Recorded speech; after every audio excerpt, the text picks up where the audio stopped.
Our journey began 4 years ago. 7 years ago. 2009. Life is a journey, and I never expected to be dealing with a sick child.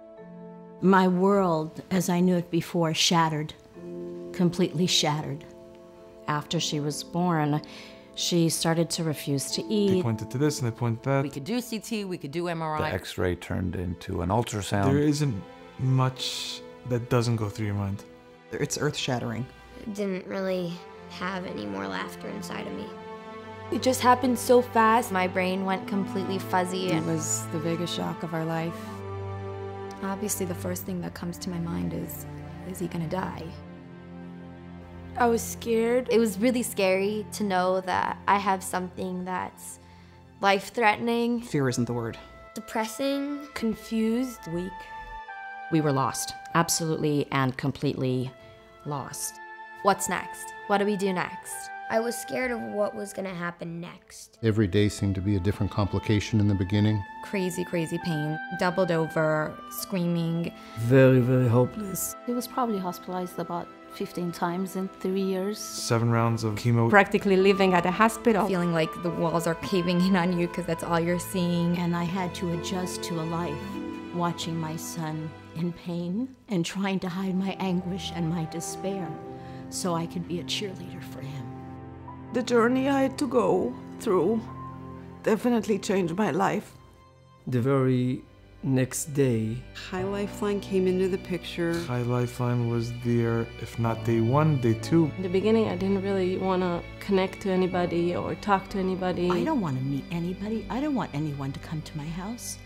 But having somebody who knows what we're going through, what we needed. Someone to connect to. They just immediately were there in the right way, very subtle. Family and friends, as much as they want to help, they don't have the resources.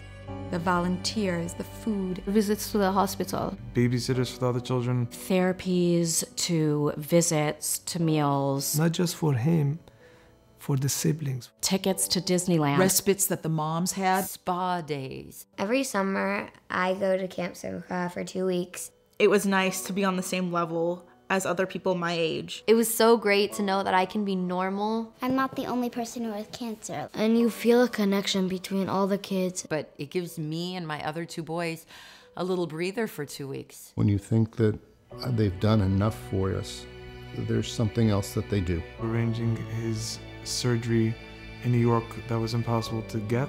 The big sisters who came to our home for my daughters, that was fantastic. So what they provided was the support that I never knew that I needed, that I never would have asked for.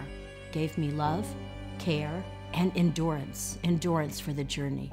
What doesn't High Lifeline do? High Lifeline brings comfort during the most difficult and painful times.